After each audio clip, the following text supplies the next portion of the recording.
thank you for coming to the banquet today. Jairus, my husband, and myself are thrilled that Jesus is also going to be here for the celebration. Now, for those of you who weren't here the day of the actual event, when Jesus healed myself and raised our daughter from being dead, let me tell you exactly what happened that day. As many of you know, I've been suffering ever since the birth of our daughter. For 12 long years, I've been suffering. And according to our law, in the book of Leviticus, it states that when a woman bleeds, she is unclean. And anyone she touches and anything she touches is unclean. So in accordance with our law, I have removed myself from my home, from my husband, from my family and friends, from our community, and had moved to the outskirts of our town. And yes, Jairus did the best he could to meet my needs. He even sent doctors, and they tried to cure me, but all to no avail. And then I heard about Jesus, the teacher, the healer.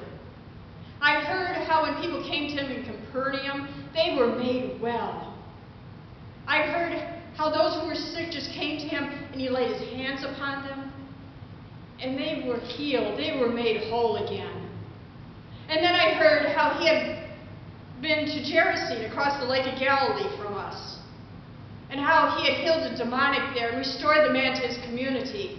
And I thought, if I could only just touch Jesus, I would be made well. And then Jesus came to our town.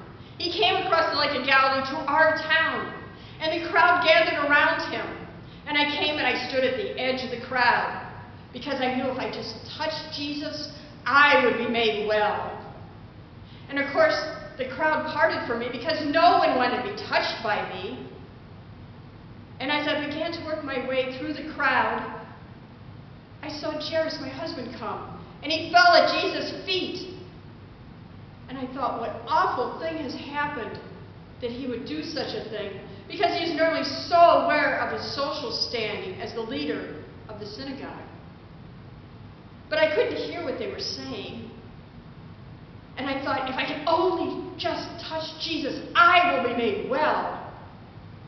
And so I continued to make my way through the crowd, and they parted because no one wanted to be touched by me. And I came up behind Jesus, and I touched him. And I felt such power coming out of him that I knew in an instant that I had been made whole. I had been healed. And I intended to go back out of town and wait the prescribed 7 days and then go see the priest for the atonement for my healing. But suddenly Jesus said, "Who touched me?" Who touched him? How could he have known? And suddenly I was afraid. I, an unclean woman, had touched Jesus. I had made him unclean. He had every right to be angry, to be outraged. And I was afraid. But Jesus again said, "Who touched me?" And I went in fear and trembling, and I fell at Jesus' feet.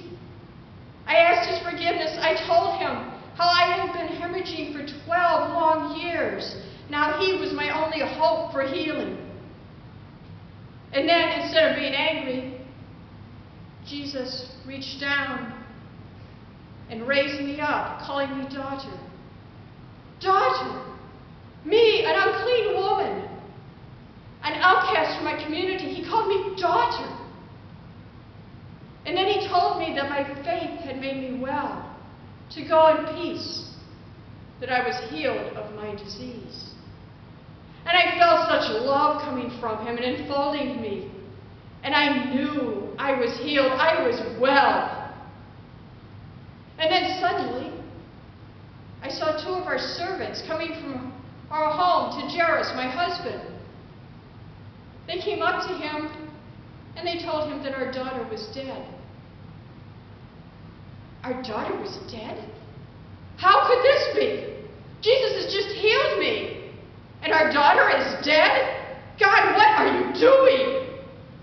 But Jesus turned to my husband and he said, do not fear, only believe. And then he took a few of his disciples and my husband, and I followed them as they went towards our home. And as we drew near to our house, we could hear the mourners wailing for the death of our daughter. And we came up to the home, and Jesus said, stop this. The child is not dead, only sleeping. And they laughed at him. The people laughed at Jesus. They didn't know who he was. They didn't believe he could heal. And they laughed at Jesus. So Jesus and my husband, they drove him out of the house. And then Jesus and his disciples and my husband walked into our home. And I followed them. The home where there had been such love, where I had been a mother, a wife, had given birth to our daughter. The house that now held only death. And I followed the men into the house. Jesus came to where our daughter lay, and he reached down his arm, and he touched her. And he spoke to her. And suddenly her eyes opened and she arose, and I hugged her. For the first time in 12 years, I held my daughter. And then my husband embraced us both, and we wept for joy. We were healed. We were a family again. And then Jesus said, don't tell anyone. Don't tell anyone. Our servants had just come to my husband in front of the entire crowd and told them that our daughter was dead. They had seen Jesus come to our house, and now our daughter was whole. She was well.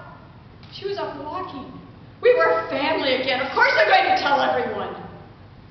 And yes, after the 8 days, we took 2 turtle doves and went to the priest for the atonement of my healing. Because I was whole, I was healed. Jesus had healed me. Jesus had raised me up, telling me that my faith had made me well. Jesus had raised me up from the dead just as surely as he had raised our daughter from the dead. He had healed not only myself and my daughter, he had healed our family. He had made us whole. He had restored me to my community. We were whole again. Our community was whole again. Jesus didn't care that I was unclean. Jesus healed me. He made me whole.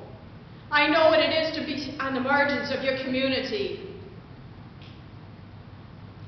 And Jesus said that my faith in him had made me well. He raised me up, saying my faith in him had made me well. And he had restored our family, our community, to wholeness.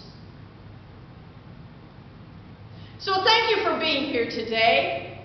Come to the table with Jesus to celebrate life. The life that Jesus gives each one of us through our faith in him.